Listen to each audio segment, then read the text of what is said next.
Halo semua, perkenalkan saya Niwaya Neka Premaginaswari, nomor absen 32 dari kelas 11 MIPA 5. Di sini saya akan menceritakan salah satu tokoh dari Jepang, yaitu Ichiki Tatsuo.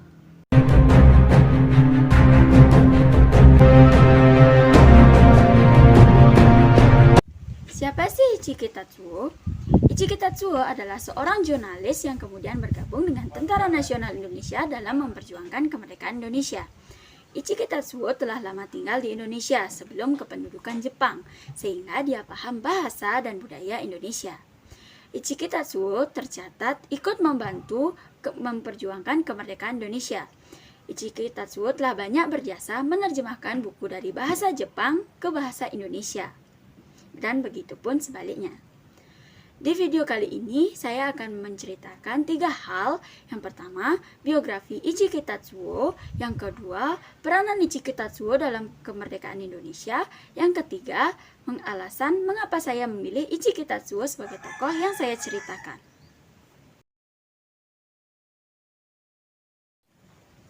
Ichiki Tatsuo lahir di kota kecil Taraki, Kumamoto, bagian selatan Kyushu.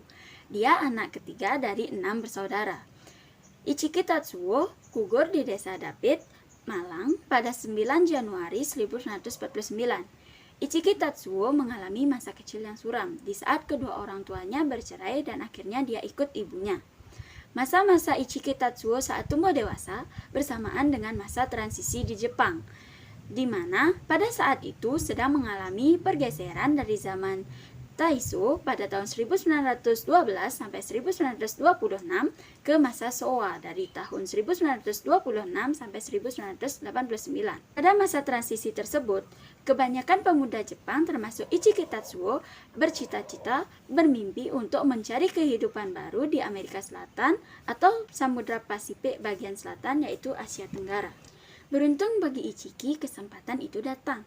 Sepucuk surat dari teman sekampungnya, Shuroka Kauzo, yang sukses mendirikan toko kelontong yang dikenal dengan nama Toko Jepang di kota Pagar Alam, dekat Palembang, Sumatera Selatan, yang isinya mengundang Ichiki Tatsuo untuk datang dan bekerja di studio foto Miyahata di Palembang. Saat itu, Ichiki Tatsuo berusia 21 tahun. Dia meninggalkan bangku sekolah menengah sebelum lulus dan magang di studio foto dekat kampungnya. Pada 22 Januari 1928, Ichiki pun berangkat. Selama di Indonesia, Ichiki memupuk pengetahuan bahasa Indonesia sampai dia menyusun kamus Indonesia-Jepang. Ichiki tetap mengikuti perkembangan politik di Jepang.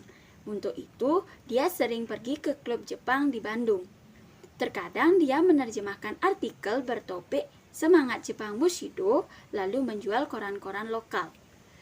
Machida Taisaku, pemimpin senior klub Jepang di Bandung, merekomendasikan Ichiki ke koran Nichiran Shogo Shimbun yang dijalankan Kubo Tatsuji, advokat pendukung Asianisme. Pada Juli 1937, koran ini bergabung dengan Jawa Nippo dan berubah nama menjadi Toindo Nippo, tapi tetap anti Belanda. Peranan Ichiki Tatsuo selama masa kependudukan Jepang. Setelah menggulingkan Belanda pada Maret 1942, Jepang disambut dengan sukacita sebagai saudara tua. Namun, suasana itu tidak berlangsung lama. Jepang segera melarang berbagai aktivitas politik. Ichiki pun kecewa. Pada sesi Imperial Diet awal 1943, Perdana Menteri Hideki Tojo menyebut akan memberikan kemerdekaan bagi Filipina dan Burma di akhir tahun 1943. Tapi Indonesia tidak disebut. Sekali lagi Ichiki frustasi dan lambat laun membenci negerinya sendiri. Pada Oktober 1943, Jepang membentuk Pembela Tanah Air. Ichiki bekerja sebagai petugas paruh waktu di Divisi Pendidikan Peta di Bogor. Dia membangun sebuah rumah terpencil di perkebunan karet dan menyebut dirinya gagak dari Bogor karena kulitnya yang agak gelap. Pekerjaannya menerjemahkan manual tentara Jepang seperti Rikugun Hohei Soten dan menjadi editor majalah Heiho. Melalui karyanya, dia merasa masih bisa melayani masyarakat Indonesia. Ichiki juga pernah menjadi pemimpin redaksi Asia Raya. Pada 15 Agustus 1945, berita kekalahan Jepang sampai pada Ichiki.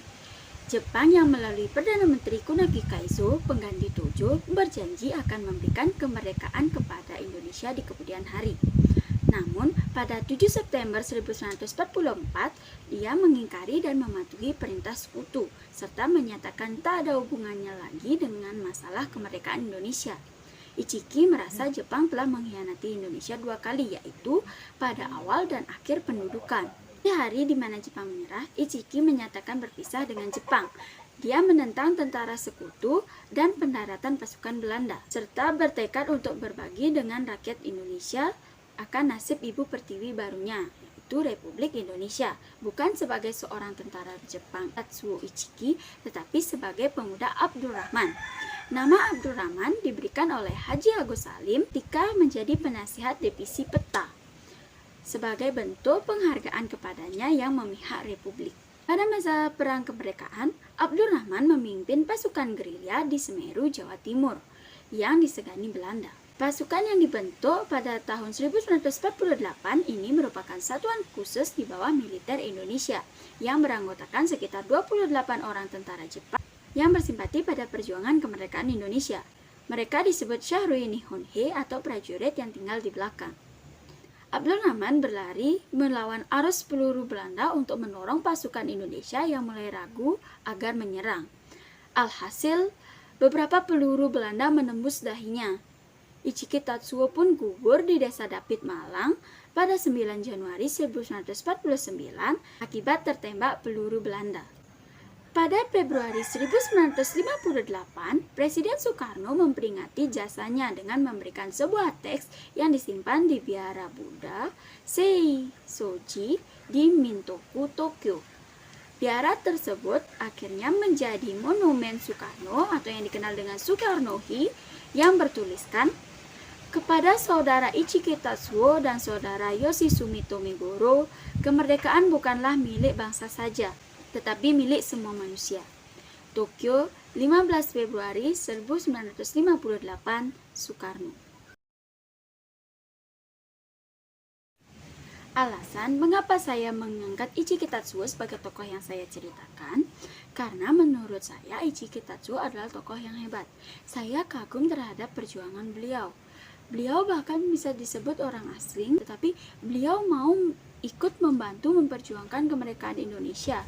Bahkan beliau sampai meninggalkan Jepang untuk ikut membela Indonesia. Menurut saya, kisah beliau ini sangatlah menginspirasi.